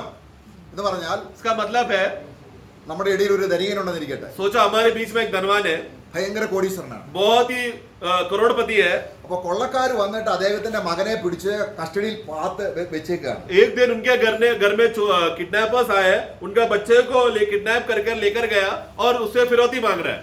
എന്നിട്ട് ആവശ്യപ്പെടുകയാണ്, और फिर पूछ रहा है, ഞങ്ങൾക്ക് 2 കോടി തരണം. हमको 2 करोड़ दो, अपना बच्चे का जान बचाना है तो. 2 കോടി രൂപ തന്നാൽ മകനെ ഫ്രീ ആയിട്ട് വിടാം. 2 करोड़ अगर तूने दिया तो बच्चे को लेकर जा सकते हो. അങ്ങനെ കൊടുക്കേണ്ടി വരുന്ന പ്രൈസിനെയാണ് റാൻസം പ്രൈസ് എന്ന് പറയുന്നത്. ऐसा फिरौती में मतलब ऐसा किडनैप हुआ तो उसको बचाने के लिए जो दाम देना पड़ता है उसी को छुड़ौती का दाम बोलते हैं. മനസ്സിലായോ? समझ गए ना? ഇതുപോലെ उसी तरह മനുഷ്യരെല്ലാവരും പാപം ചെയ്തതുകൊണ്ട് क्योंकि मनुष्य सबने पाप किया, സകല മനുഷ്യരെയും सभी मनुष्यों को ദൈവ ന്യായപ്രമാണത്തിന് കീഴെ അടച്ച് പൂട്ടി വെച്ചിരിക്കുകയാണ്. परमेश्वर ने सभी मनुष्यों को हाँ। न्याय और व्यवस्था के अधीन पर उनको कब्जा करके रखा है. ദൈവം ആവശ്യപ്പെടുന്ന റാൻസം പ്രൈസ്. और फिर परमेश्वर उससे बचने के लिए दाम पूछ रहा है. ഒരിക്കൽ മരണവും एक बार मृत्यु, പിന്നെ ന്യായവിധിയും फिर न्याय. സകല മനുഷ്യർക്കും. सारा मनुष्य को नियुक्त किया गया है. നമുക്ക് റാൻസം പ്രൈസ് ആര് കൊടുക്കും? अभी सारा मनुष्य को इस तरह के ऊपर उस दबाव में आकर फिरौती का दाम, उस छुटकारा का दाम कौन दे सकता है? मनुष्य में ही. നമ്മൾ ഗലാത്യ ലേഖനത്തിലുള്ളത്, गलतियों का पुस्तक में हम पढ़ते हैं, നമ്മൾ ഗലാത്യ ലേഖനം 3:23. गलतियों का पुस्तक 3 का 23 में हम पढ़ते हैं. ആ 3:23 पढ़े. विश्वास के आने से पहले हाँ। व्यवस्था की अधीनता में हाँ। हमारी रखवाली होती है, हाँ। और उस विश्वास के आने तक जो प्रकट होने वाला था, हाँ। हम उसी के बंधन में रहे. हाँ, एल्ला उसके बंधन- बंधन. हाँ, सभी मनुष्य उस बंधन में थे. ദൈവം റാൻസം പ്രൈസ്, और फिर प्रभु उस चुड़ौती का दाम पूछ रहे हैं हमसे. വിലയേറിയ രക്തം, उसको क्या था? പാപമില്ലാത്ത രക്തം. बहुमूल्य लहू, जिसमें उस लहू में पाप नहीं होना चाहिए. അപ്പോൾ तभी സഹായിക്കാൻ കഴിയുന്ന ഒരു മനുഷ്യപുത്രൻ വരണം. तब मदद करने के लिए एक मनुष्य पुत्र आना पड़ेगा. ഞാൻ എന്തിനാണ് വന്നത്? मैं क्यों तुम्हारे लिए आया हूँ? ശുശ്രൂഷ ചെയ്യിക്കുവാനല്ല, सेवा पाने के लिए नहीं, ശുശ്രൂഷിക്കുവാനും बल्कि सेवा करने അനേകർക്ക് വേണ്ടി और बहुतों के लिए എന്റെ ജീവൻ मेरा जीवन देकर റാൻസം പ്രൈസ്. चुड़ौती का दाम के लिए मैं आया हूँ. Praise the Lord. Praise the Lord. അവൻ കൊടുത്തോ? उन्होंने दिया क्या वो दाम? Amen. അപ്പൊ നമ്മൾ ആരായി തീർന്നു? तब हम कौन हो गए? വിലയേറിയവരായി, हम लोग भी मूल्यवान हो गए. അവകാശികളായി, हम लोग भी मिरास के हकदार हो गए. ദൈവത്തിന്റെ മക്കളായി, परमेश्वर के संतान बन गए. സ്വർഗത്തിലെ മുഴുവൻ അവകാശത്തിന് ഓഹരിക്കാരായി. स्वर्ग का सारा धन का अधिकार हमारे ऊपर आ गया. उसका विरासत में हमें मिला. അതാണ് പറയുന്നത്. അപ്പോൾ ഒരു ദരിദ്രനായ മനുഷ്യനെ സംബന്ധിച്ചോളം അവന്റെ മകനെ പിടിച്ചുകൊണ്ട് പോകുന്ന ഭീഷണി പോലും അവന് വേണ്ട. അവനൊരു ഭീഷണി ഇല്ല, കാരണം അവൻ ദരിദ്രനാണ്. वही हमने अभी नीति वचन में पढ़ा. एक दरिद्र को अगर उसको डांटे तो वो नहीं स्वीकारे. मतलब क्या है? उसके लिए वो फर्क नहीं पड़ता, क्योंकि उसका अगर बेटे को कोई लेकर जाएगा, फिरौती मांगेगा तो उसके पास देने के लिए कुछ भी नहीं, उसके लिए कुछ फर्क नहीं है. छुटकारा का दाम वो नहीं दे सकता हो. പിന്നെ എങ്ങനെ നമ്മൾ സമ്പന്നരായിരുന്നത്? फिर हम लोग कैसा धनवान बन गए? ധനവാനല്ലേ ഭീഷണിയുള്ളൂ. धनवान लोगों को ही इस तरह का डर रहेगा ना, कोई अरे किडनैप यार, करने उसका मतलब क्या है? പാപക്കടം. पाप का जो उधारी था, ആ അതുകൊണ്ടാണ് അന്നത്തെ നീതിമാന്മാരെ രക്ഷിക്കാൻ ദൈവത്തിന് കഴിഞ്ഞില്ല. കാരണം അവര് ഒരു പാപവും ചെയ്തിട്ടില്ല. इसीलिए प्रभु जब यीशु जब उस समय में धर्मी जन को वो बचा नहीं पा रहा था. क्यों? क्योंकि धर्मी जन क्या बोल रहे हैं? हमें कोई पाप नहीं है, हमें मदद का जरूरत नहीं है, हम धर्मी लोग हैं. നിന്നെ ആരും പിടിച്ച് ജാമത്തി എടുത്തില്ല, കാരണം നിനക്ക് നരകമില്ല. तो वो ऐसे लोग क्या सोच रहे हैं? हमें कोई पकड़ेगा नहीं, कोई हमें नरक में डालेगा नहीं. പക്ഷെ പൗലോസ് പറയാണ്, परंतु पौलुस कहता है, ആ പാപികളിൽ ഞാൻ ഒന്നാമൻ. उस सभी पापियों में से मैं पहला हूँ. ഏറ്റവും വലിയ പാപി ഞാനാണ്. सबसे बड़ा पापी मैं हूँ. പാപത്തിൽ ഞാൻ സമ്പന്നൻ. पाप की दशा में मैं सबसे बड़ा धनवान हूँ. ആയതുകൊണ്ട് കടം വീട്ടാൻ इसलिए कर्ज को चुकता करने ദൈവം അവനെ ന്യായപ്രമാണത്തിൽ അടച്ചുപൂട്ടി. परमेश्वर ने पौलुस को क्या किया? व्यवस्था में बंधन में डाल दिया. രക്ഷിക്കാൻ ആരുമില്ല. बचाने के लिए कोई नहीं था. എന്നാൽ അവന് മനസ്സിലായി, परंतु एक बात समझ में आया, സഹായിക്കാൻ കഴിയുന്ന ഒരു മനുഷ്യൻ. मदद करने के लिए एक मनुष्य का पुत्र जन्म लिया. അവൻ അവന്റെ വാദം തിരിച്ചു പറഞ്ഞു. तो वो पौलुस जो एक समय में जो एक गवाही देता था, वो गवाही को उसने बदल दिया. കർത്താവേ, ഞാൻ നിന്നോട് എതിർത്ത് നിന്നവനാണ്. हे प्रभु, एक समय में मैं आपका विरुद्ध खड़ा रहने वाला व्यक्ति था. ഞാൻ കേടുള്ള വചനമാണ് വിശ്വസിച്ചത്. मैं हमेशा नाश होने वाला वचन को मैं विश्वास करता था. ഞാനിതാ നിന്നെ വിശ്വസിക്കുന്നു. परंतु हे प्रभु देखो, मैं अब आप पर विश्वास करता हूँ. അവൻ പറയുകയാണ്, वो क्या कहता है? എന്റെ ഓട്ടം തികച്ചു. मैंने मेरा दौड़ को पूरा किया. ഈ നിമിഷം വരെയും अभी तक मैं जो दौड़ा, ഞാൻ വിശ്വാസം കാത്തു. अभी तक मैं जो दौड़ते समय में हाँ। जो विश्वास का रखवाली मैंने किया. ആ ഇത് വിശ്വാസം കാത്തു എന്ന് പറഞ്ഞാൽ എന്താ അർത്ഥം? विश्वास का रखवाली किया मतलब क्या? ഏ? ചിലർക്ക് വിശ്വാസം ഇല്ലെന്ന് പറഞ്ഞാൽ കർത്താവില്ലെന്നാ അർത്ഥം. कुछ लोग वचन कहते तुम कुछ में विश्वास नहीं है करके बोलते समय में उसका मतलब क्या है? उनके अंदर प्रभु नहीं है, उसका मतलब ആ है. ഞാൻ വിശ്വാസം കാത്തു. मैंने विश्वास की रखवाली किया मतलब Praise the Lord. Praise the Lord. അതുകൊണ്ട് इसीलिए അവൻ കർത്താവിനെ എപ്പോഴും വിശ്വസിച്ചുകൊണ്ടേയിരുന്നു. उसने क्योंकि उसने विश्वास का रखवाली किया, वो रोज विश्वास करते रहता था. അവൻ ഓടി, वो दौड़ा, എല്ലാവരെക്കാൾ ഓടി. सबसे ज्यादा अच्छे से दौड़ा. हो എന്തുകൊണ്ടാണ്? क्यों दौड़ा ऐसा? അവൻ വിശ്വസിച്ചുകൊണ്ടേയിരുന്നു. क्योंकि वो रोज विश्वास करते रहता था, विश्वास आरिल। का क्रिया चलते रहता था. किस पर विश्वास किया? Praise the Lord. मैं. അവൻ ഓട്ടം ഓടി, സ്ഥിരതയോട് ഓടി. और वो स्थिरता से विश्वास का दौड़ को दौड़ा. ഇതാ എനിക്ക് നീതിയുടെ കിരീടം വെച്ചിരിക്കുന്നു. देखो मेरे लिए धार्मिकता का मुकुट वहां पर रखा है. എല്ലാ കിരീടവും എനിക്ക് വെച്ചിരിക്കുന്നു. सब प्रकार का मुकुट मेरे लिए है. നമ്മുടെ ഓട്ടം എങ്ങോട്ടാണ്? परंतु हमारा दौड़ किधर है? എങ്ങോട്ടാണ് ഓടുന്നത്? किधर कौन सा जगह पर हम दौड़ रहे हैं? കേടുള്ള വചനത്തിലേക്കോ क्या? ലോകത്തിലേക്കോ? नाश होने वाला वचन की ओर दौड़ रहे हैं क्या? संसार की ओर दौड़ रहे हैं क्या हम? ദേമാസ് ഓടി. देमास भागा. എങ്ങോട്ടാണ് ഓടിയത്? कहां पर भागा आखिरी में?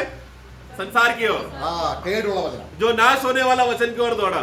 നോക്കുക, നമ്മൾ ഓടാൻ ദൈവം പറയുക. लेकिन प्रभु प्रियो देखो, प्रभु हमसे कह रहा है दौड़ो. എങ്ങനെ ഓടണം? कैसा दौड़ना है? നിൽക്കാതെ ഓടണം. बिना रुके दौड़ना है. നമ്മുടെ വിശ്വാസം നിരന്തരമാണ്. हमारा विश्वास निरंतर है. നമ്മൾ ആരിലാണ് വിശ്വസിക്കുന്നത്? क्योंकि हम किस पर विश्वास करते हैं?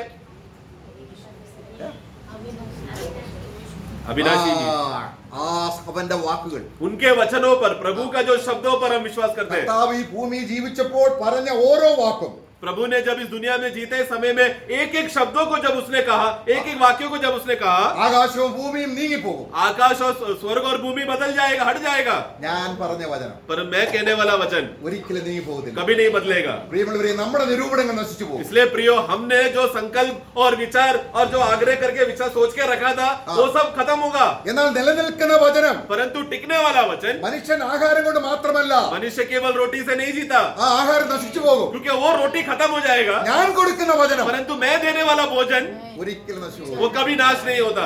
അത് നിത്യജീവനിലേക്ക് ഉയരും. वो अनंतता की और अनंत का जीवन की ओर उनको उठाएगा.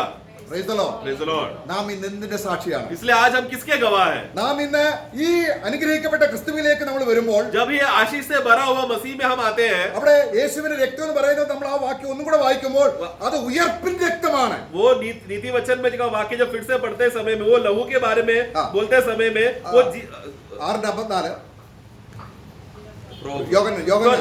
छह का यूहन्ना का सुसमाचार 6 का 54 में हमने जो पढ़ा, फिर से पढ़े. जो मेरा मांस खाता, हाँ। मेरा लहू पीता है, हाँ। आनंद जीवन उसी का है. हाँ, आगे? और मैं उसे अंतिम दिन फिर जिला उठाऊंगा. देखो उनका- उनका वचन, हाँ। उनका वचन कैसा है? हाँ। जिलाने वाला वचन है. Praise the Lord. आमेन. ആ രക്തത്തിന്റെ ശ്രേഷ്ഠത എന്താണ്? उस लहू का खासियत क्या है? നിന്നെ വിലയ്ക്ക് വാങ്ങുക മാത്രമല്ല तुमको मूल दाम देकर खरीदा उतना ही नहीं, പിന്നെ നിന്നെ പുനരുദ്ധാനത്തിലേക്ക് കൊണ്ടുവരുന്നതാണ്. बल्कि पुनरुद्धान करने वाला, जिलाने वाला वाक्य है वो। നമ്മൾ 1 യോഹന്നാൻ 1:7 വായിക്കുന്നത്, पहला यूहन्ना 1:7 में हम पढ़ते हैं, ഇൻ കേസിൽ നിനക്ക് ഒരു അവിശ്വാസം വന്നുപോയാൽ यदि तुम्हारे जीवन में अविश्वास आ गया तो നമ്മുടെ പൂർവ്വപിതാവായ ആദാമിന്റെ ചുവടി നമ്മൾ പോയാൽ, अगर मतलब हमारा पूर्व पिता आदम उन्हीं के चाल चलनों में अगर हम चल रहे तो വീണ്ടും കഴുകി हमें दोबारा धोकर ഒരു ഏറ്റുപറച്ചിൽ ആവശ്യമാണ് കേട്ടോ. एक अंगीकार का जरूरत है, തിരിച്ചു പറയണം, हमें वापस आना है, मन फिरना है, തിരുത്തണം. हमें अपने आप को सुधारना है, सही करना है। തെറ്റിപ്പോയി, गलती हो गया प्रभु, അവിശ്വാസം വന്നു, अविश्वास आ गया प्रभु, കർത്താവേ ഞാൻ ഏറ്റുപറയുന്നു. ये प्रभु ये बात को मैं मानता हूँ।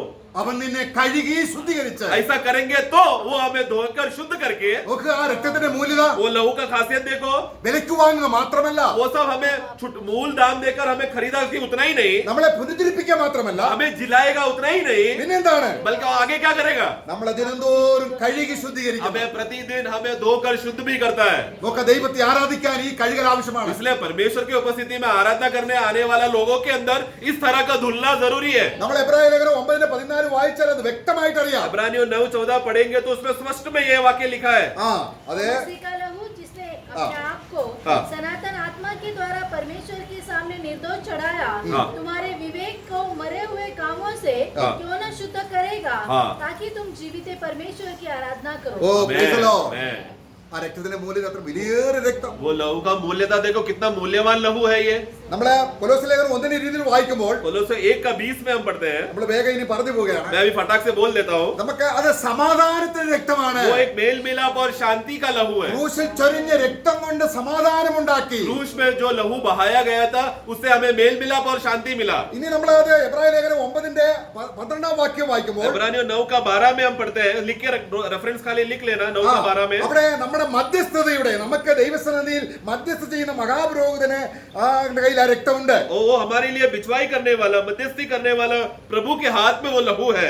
പിന്നെ നമ്മളെ റെവലേഷൻ 1:5-6 നമ്മളെ രാജാക്കന്മാരും പുരോഹിതന്മാരും ആക്കി തീർക്കുന്ന രക്തം. और प्रकटीकरण का पुस्तक 1:5 और 6 पढ़ते समय में हमें राजा और याजक बनाने वाला लहू, നമ്മളെ സ്നേഹിക്കുന്നവൻ എന്നാണ് വായിക്കുന്നത്. जो हमसे 5 का आखिरी में लिखा है कि जो हमसे प्रेम करता है और हमें पापों से धोकर शुद्ध करता है, प्रेम करने वाला प्रभु। രക്തം ചിന്തി മരിക്കുന്നതിനേക്കാൾ വലിയ സ്നേഹം ആർക്കുമില്ല. प्रभु क्या कहता है, लहू बहाकर दूसरों को जान देने से बड़ा प्रेम नहीं है। കാരണം നമ്മളെ സ്നേഹിക്കുന്നതിന്റെ അടയാളമായിട്ട് രക്തം, क्योंकि हमसे प्रेम किया करके उसका सबूत और चिन्ह है वो लहू। നമ്മളെ മക്കളാക്കി തീർക്കുന്ന രക്തം, हमें बच्चा बनाया उसका चिन्ह है वो, നമ്മളെ പുരോഹിതന്മാരാക്കി തീർക്കുന്ന, हमें याजक बनाया उसका सबूत है, നമ്മളെ രാജാക്കന്മാരാക്കി തീർത്തവന് हमें राजा बना दिया उसका चिन्ह है वो। ഓ എത്രമാത്രം അനുഗ്രഹമാണ് ഈ ദൈവപുത്രനായ യേശു ക്രിസ്തു മനുഷ്യപുത്രൻ എന്ന റോളിൽ. इसलिए देखो कितना आशीषमय है परमेश्वर का पुत्र, जब वो मनुष्य पुत्र का काम करते समय में हमें कितना लाभ मिला। നമ്മൾ എബ്രായ ലേഖനം 13:20 വായിക്കുകയാണ്. इब्रानियों 13:20 में हम पढ़ते हैं, നമ്മളുമായുള്ള ദൈവത്തിന്റെ ഉടമ്പടിയുടെ നിത്യ നിയമത്തിന്റെ ഉടമ്പടിയുടെ രക്തമാണത്. वो हमारे साथ सदा का अनंत काल का वाचा है वो लहू। आमेन, आमेन। ആ രക്തത്തിന്റെ മൂല്യതയാണ് നമ്മൾ ചിന്തിക്കുന്നത്. वो लहू का मूल्यता के बारे में हम देख रहे हैं, എല്ലാവരുടെയും രക്തം മരണത്തോടുകൂടെ അത് സ്ഥിരീകരിക്കപ്പെട്ടു പോകും. क्योंकि सभी मनुष्यों का लहू मर जाता है तो वो लहू सड़कर खत्म हो जाता है। കാര്യം എന്താണ്? कारण क्या है? അതെല്ലാം പെരിഷബിൾ സീഡിനാൽ വന്നതാണ്. क्योंकि वो नाश होने वाला बीज से जन्म लिया है सभी मनुष्य लोग, എന്നാൽ നശിക്കാത്ത വചനത്താൽ രക്തമുള്ള ഒരുത്തൻ മാത്രമേ ഉള്ളൂ. परंतु अविनाशी बीज से वचन से जन्म लिया हुआ एकमात्र पुरुष ही है।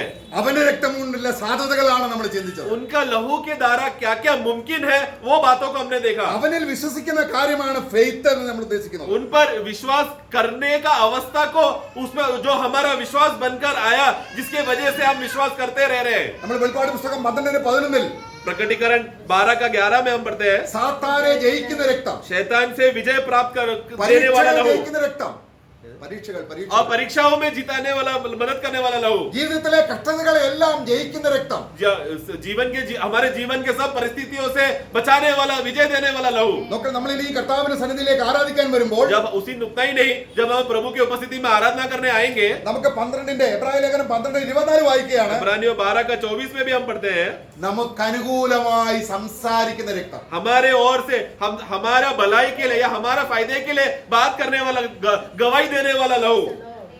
നമ്മൾ ഏത് തരത്തിലുള്ള മനുഷ്യപുത്രരെയാണ് ആശ്രയിക്കുന്നത്? हम लोग किस प्रकार का मनुष्य के पुत्र पर हम लोग आश्रय कर रहे हैं? രക്തം ദ്രവിച്ചു പോകുന്ന മനുഷ്യരെയാണോ? हम लोग जिसका लहू सड़ सकता है उस मनुष्यों पर हम निर्भर कर रहे हैं क्या? അവരുടെ മനോനിരൂപണങ്ങളെല്ലാം മരിച്ചു കഴിയുമ്പോൾ നശിച്ചു പോകുന്ന ഒരുവരെയാണോ? या फिर ऐसा मनुष्यों पर निर्भर कर रहे हैं जिसका संकल्प और विचार मरते समय में उनका संकल्प भी खत्म होता है, ऐसा मनुष्यों पर हम विश्वास करते हैं क्या, भरोसा करते हैं क्या? യേശു ആരാണ്? परंतु यीशु कौन है? കേടില്ലാത്തവനാണ്. जो कभी खराब नहीं हुआ ऐसा वचन, ദൈവത്തിന്റെ സത്യവചനം. परमेश्वर का सच्चा वचन। പ്രിയമുള്ളവരെ, നമ്മൾ എത്ര അനുഗ്രഹിക്കപ്പെടും. इसलिए प्रियो हम लोग कितना आशीषित लोग हैं। ഞാൻ ചോദിക്കട്ടെ, ഫെയ്ത്ത് ഉണ്ടോ? इसलिए मैं पूछना चाहता हूँ, विश्वास है क्या? मैं ഈ തിരുത്തൽ കൂടെ വേണം. इसलिए हमें बार बार हमारे अंदर एक सुधार लाना, मन फिरावट होना जरूरी है। പാപം വെളിപ്പെട്ടോ, जिधर पाप प्रकट हुआ ആ നിമിഷം उसी क्षण में കർത്താവിനോട് പറയണം, प्रभु को आके बोलना है, ഞാൻ എന്നെ തന്നെ തിരുത്തുന്നു. प्रभु मैं अपने आप को मैं सही करना चाहता हूँ। ഞാൻ കേടുള്ള വചനത്തിന് പുറകെ പോയി, मैं जो नाश होने वाला वचन पर भरोसा करके उसके पीछे चला गया प्रभु। എന്റെ പൂർവ്വപിതാവിന്റെ ഇഷ്ടത്തിന് പോയി. जैसा मेरा पूर्व पिता आदम ने जैसा इच्छा रखा उसी നടപ്പിൽ നിന്നും എന്നെ വീണ്ടെടുത്ത രക്തത്തിന്റെ മൂല്യത ഞാൻ മറന്നുപോയി. प्रभु उस चाल चलन से आपने मुझे बचाकर जो लहू मुझे बहाकर मुझे उस चाल चलन से बचाया, उस लहू का मूल्यता को मैं भूल गया प्रभु। കർത്താവ് പറഞ്ഞു, എന്റെ വരുവരിയും എന്റെ രക്തത്തിന്റെ ഓർമ്മ, ഞാൻ നിങ്ങൾക്ക് വേണ്ടി മരിച്ചതിന്റെ ഓർമ്മ നിങ്ങൾക്കുണ്ടായി. इसलिए प्रभु एक बात कहता है, मेरे वापस आने तक मेरा स्मरण में तुम लोग मेरा लहू को तुम लोग याद करना। മറവി എന്ത് കൊണ്ടുവരുന്നു? भूल जाना क्या लाता है? ദൈവത്തിന്റെ വചനം നമ്മളിലേക്ക് വരുന്നു, जब प्रभु का वचन जब हमें आता है, അത് സാത്താൻ എടുത്തോണ്ട് പോകുന്നു. शैतान वो लेकर जाता है, നമ്മൾ മറന്നു പോകുന്നു. हम भूल जाते हैं। അവർക്ക് എന്ത് സംഭവിക്കുന്നു? ऐसे लोगों को क्या होगा? അവിശ്വാസം अविश्वास आएगा। എന്ന ദുഷ്ടഹൃദയം, ऐसा अविश्वास का दुष्ट हृदय, അവിശ്വാസം എന്ന ദുഷ്ടഹൃദയം. अविश्वास का दुष्ट हृदय, ലേഖനം 3:12 इब्रानियों 3:12 में हम पढ़ते हैं। അവിശ്വാസ ദുഷ്ടഹൃദയം നിങ്ങളിൽ ആർക്കും ഉണ്ടാകരുത്. जल्दी पढ़ना, 3:12 एक लास्ट वर्स है। हे भाइयों, तो समझ लो कि तुम में ऐसा बुरा और अविश्वासी मन न हो। अविश्वास का बुरा मन तुम में ना हो, ऐसा आना चाहिए। അപ്പൊ നമ്മളത് തിരിച്ചു വായിച്ചാൽ എങ്ങനെയാണ്? उसको उल्टा पढ़ेंगे तो कैसा होगा? വിശ്വാസമുള്ള നല്ല ഹൃദയം, विश्वास करने वाला अच्छा मन तुम्हारे अंदर रहे। അത് ശുദ്ധ ഹൃദയമുള്ളവരെ കർത്താവിനെ കാണത്തുള്ളൂ. जो शुद्ध मन है वही प्रभु को देखेंगे। Price the Lord. मैं വിശ്വാസമുള്ളവരായിരിക്കും. इसलिए हम लोग विश्वास में बने रहे। കർത്താവ് തോമസിനോട് ചോദിച്ചവരെ നമ്മളും ചോദിക്കാം. प्रभु जब तोमा को पूछा वही सवाल हमें भी पूछ रहा है।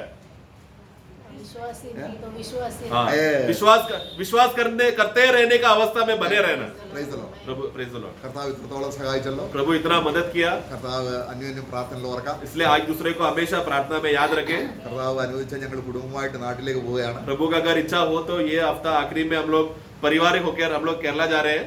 നിങ്ങൾ പ്രാർത്ഥിക്കുമെന്ന് അറിയാം. आप लोग प्रार्थना कर रहे हैं, मालूम है। കർത്താവ് സഹായിക്കും. प्रभु हम सबको सहायता करे।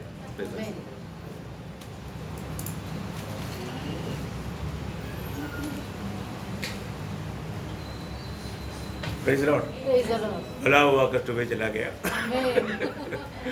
और भी ज़्यादा प्रभु का बातों को सुनने के लिए, समझने के लिए मौका मिला। Praise Lord. कितने आनों की बात है प्रियो, हमारा विश्वास में रोज हमें विश्वास में चलते रहने वाला, बना रहने वाला, उसमें बढ़ते रहने वाला एक अनुभव। कौन सा वचन सुनना चाहिए? हाँ, सत्य वचन, अविनाशी भी है ना। आज भी बहुत बार हम वचन में मिलावट करके भी सुनेगा तो भयंकर धोखा हो जाएगा, है ना। आज प्रेरित पौलुस बोलता है, हम उन बहुतरों के समान नहीं जो वचन में मिलावट करते हैं। प्रियो, हमें सत्य वचन को सुनने के लिए मौका, परंतु आखिरी दिन का समय का एक विशेषता क्या रहेगा? हाँ, सत्य वचन को लोग इनकारेगा, है ना। इसलिए झूठ बातों का प्रतीति करेगा, झूठ बातों का विश्वास करेगा। दूसरा आपको मालूम है, दूसरा थिस्सलुनीकियों दूसरा अध्याय का 9 से 12 वचन तो पढ़ने की जरूरत नहीं, मैं आपको बताना चाहता हूँ। प्रियो, हमें जो वचन, सत्य वचन जब हमारे और आता है उसको थामा रहने का हमारा कर्तव्य है। फिलदेल्फिया मंडली ने क्या किया? धीरज के वचन को थामा रहा। प्रियो, आखिरी तक हमसे जाने नहीं देना, ये वचन में बना रहना। जो व्यक्ति वचन में बना रहेगा वही सच्चा आज़ादी में रहेगा, है ना। वो उसको ही सच में मानो सच्चा आनंद रहेगा। कितना बड़ी बात है। आइए अपने आगे बंद करें।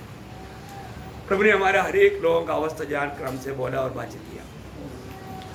प्रभु दास को प्रभु का वचन का गहराई बातों को हमें बांटने के लिए मौका प्रभु ने दिया। हमारे हर एक का दिल की अवस्था जानकर जो आज हमें जरूरतमंद वजन है वो वजन हमारे और आया। हमें देखना है प्रियो, हमको प्रभु ने जो खरीदा उसका मतलब एक प्रकार विरोधी मतलब हमको कैद करके रखा, लेकिन वहां से हमें छुटकारा मिलने के लिए प्रभु ने वो दाम, प्रभु यीशु मसीह ने वो दाम प्रभु को दिया। हमारा पिता को देख करके हमें छुटकारा देकर हमें आजाद किया। हमारा प्राण का छुटकारा अनहोना था, असंभव था, लेकिन प्रभु ने वो संभव करके हमको बचाया।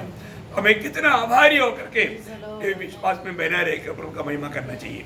आइए अपने आप को समर्पण करके ये वचन जरूर सबके लिए बहुत आशीषदायी रहे और इन वचनों के द्वारा प्रभु का अधिक महिमा हो जाए।